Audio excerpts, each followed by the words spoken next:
It's the Prez. It's Tuesday. It's puck time. I'm excited to have Carmine Bianco with us and Andrew McInnis. We're going to take every hockey game on the board apart today. Big night in hockey. One game. But that's where we're at. It's the semifinals. I won last night. I had the over in the San Jose St. Louis game. I'm on a 3-1 hockey run and a 4-0 baseball run. And I'm honored to have these two guys with me to talk a little puck.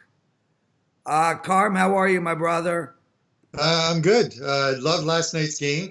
My clients had the Blues and the over, so that worked out pretty good for me. Once the Blues got that third goal, a completely different reversal from game one, and I knew it would happen. But yeah, the Blues they played their game. Here is, by the way, before we went there, I talked about a stat. Here's an interesting stat. San Jose, and I saw this online, which I thought was great. And you can't just base your wagers on these, but it's a very interesting stat. In odd number games, game 1, game 3, game 5, game 7, they are 8-1 in the playoffs this year, a 14 goal differential. In even number games, like last night's game, they are 1-6 in the playoffs, minus 13. So it's very weird to see that much of a discrepancy between the two. But if you're one of those guys who follows trends, and this isn't really a trend to follow, but it's actually sort of a fun little stat that's out there. It's kind of like walking up to a roulette wheel.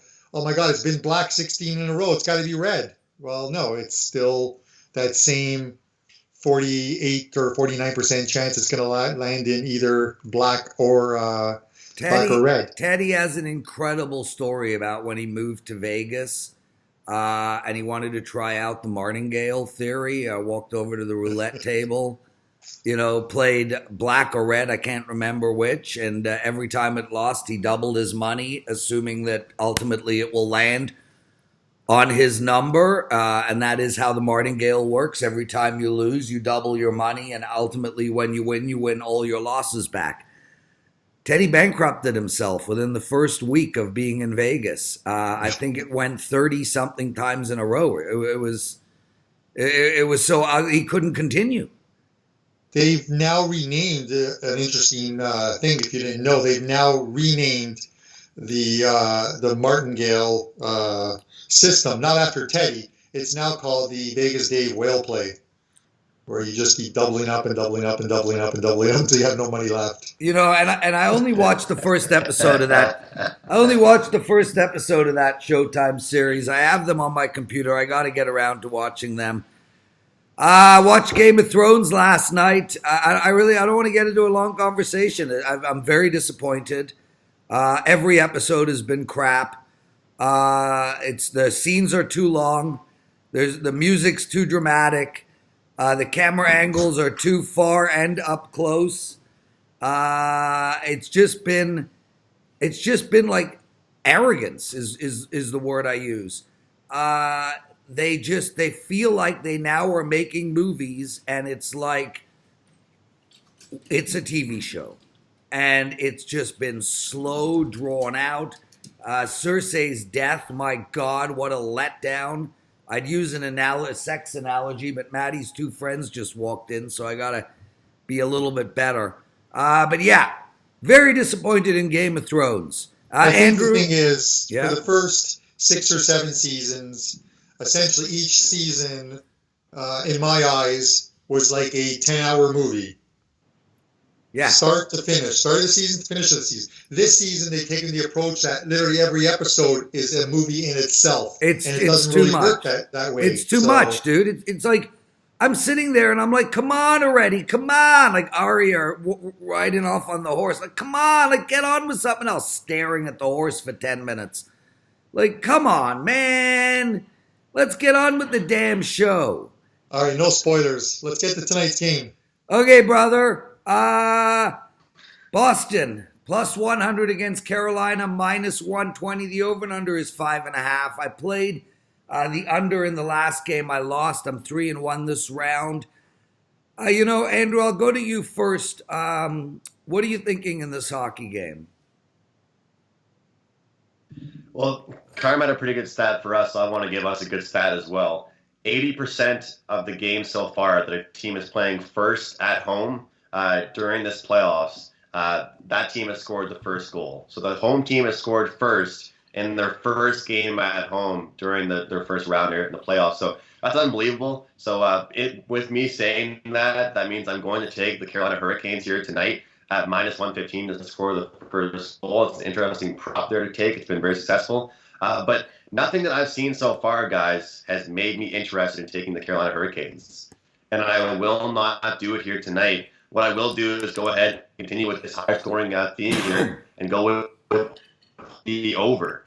We'll see some goals here tonight. We'll continue to see them pile in. If the Carolina Hurricanes want to be successful and get some goals in, because when it comes down to it, they're a single team right now with 2 or 3 guys that are doing all the work. They're not showing they have any depth right now, and it's the opposite of what the Bruins are doing. The Bruins' third line right now has been better than the Carolina Hurricanes' top line, and that's not going to be getting really cut it at all for Carolina. So for me, I'm looking at the over 5.5. I expect to see a lot more momentum, a lot more pressure from Carolina tonight. And I'm also looking at the Carolina Hurricanes to score first at minus 115. That's a pattern that's been cashing. Andrew, guys. I know, like Kerm said, patterns definitely always have to follow, but it's going well. Andrew, what isn't going well is your damn audio. I heard in all of that mumbo jumbo, so I can explain to our listeners that Andrew likes Carolina to score the first goal. And the game to go over the total. Just nod if that's correct. Yes, there you go. Carmine Bianco, you are the $2 Tuesday. Every Tuesday at WagerTalk.com, we have a play up for $2. Carm has a 5% play on this game tonight. Feel free to talk about this game without giving your play out. Yeah, brother. no. Of course, I still want to get my thoughts out on the game. Andrew made a good point about the 80% number. Another number I think is somewhat significant is, and I'm all about coaches making the adjustments throughout a series. I think not so much in last night's game did St. Louis make the adjustments. All St. Louis did that they didn't do in game 1 was not give away the puck in their own end, not take stupid penalties. They played completely flat in game 1. They played the style of hockey that they played against Winnipeg and they played against Dallas that enabled them to get to where they are right now. They played that last night. Carolina, I'm looking at sort of the same way with Carolina. I'm going to use that same phrase of being like a prisoner of the moment, but you can't just look at the 2 games in Boston and say, this series is over. I don't think it is, because it sort of mimics what we saw in the Washington-Carolina. Washington dominated those 2 games. They won 4-2 and I think 4-3 in overtime and sent it back to Carolina up 2. And Carolina completely flipped the tables on them. They won, I think, 5-0 in the first game and then I think 2-1 in the second. Oddly enough, 83% of game 3s in the Eastern Conference this year have gone under the total. And mainly it's because of those changes that teams make, coming back home, playing in their home arena, and playing better defensively after they've played bad on the road, and Carolina has.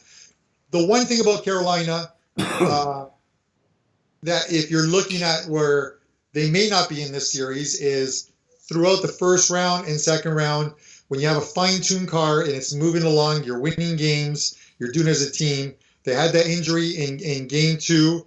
Of the last round to Mrazek. He hasn't looked the same, even though he had some time off. I thought you had to play him in game 2. You couldn't just bail on him in game 1 after game 1. But it's the same thing in game 2. They sort of peppered him. The big saves that he made in previous series, he didn't make them here. You can't fault him completely, but they have to make the change tonight with McElhaney, if I'm pronouncing his name correctly. But I think you got to put him in net tonight and see if they can right the ship again.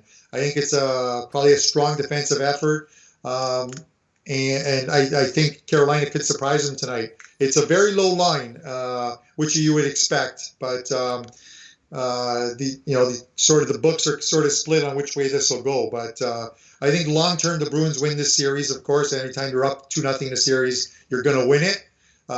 This is sort of the game where Carolina has to take a stand. They lose this, they're done. Obviously, it doesn't take a rocket scientist to figure that out. Would you say that that's the only way the Hurricanes can be successful is by winning a lower scoring game? I don't think they can outscore the Bruins. Number one, they weren't built throughout the year as a team that could outscore another team. Carolina throughout the whole season, and this is why we saw totals in Carolina games typically at 5.5 throughout the season, because they play well defensively and then they take advantage of the chances they get to score. The Bruins have gotten under their skin. We saw it with Marchand against Williams. Literally, he gave him the C, the pointing at the box against the box. He got under his skin, and Williams admitted it in the post-game interview. He said, "I got to be smarter." And this is the thing: every single player has to be smarter because guys are going to do that to try and get you off your game. Carolina's got to get back on their game, and it could start tonight. He's Carmine. I'm the Prez. Andrew is with us. Guys, I like Carolina tonight, and I like it to be a low-scoring game as well. I think it's going to be around. I think at the most we're going to get to 3-2 and have to hold our breath on the empty netter. I'm the Prez. Tomorrow we got Carmine and Alex, and then Andrew will see you on Thursday. Make sure to watch First Pitch. Dave Koken and Drew Martin, and also check out Morning Joe with Tony Finn. I'm the Prez, and thank you for listening. Good luck, guys.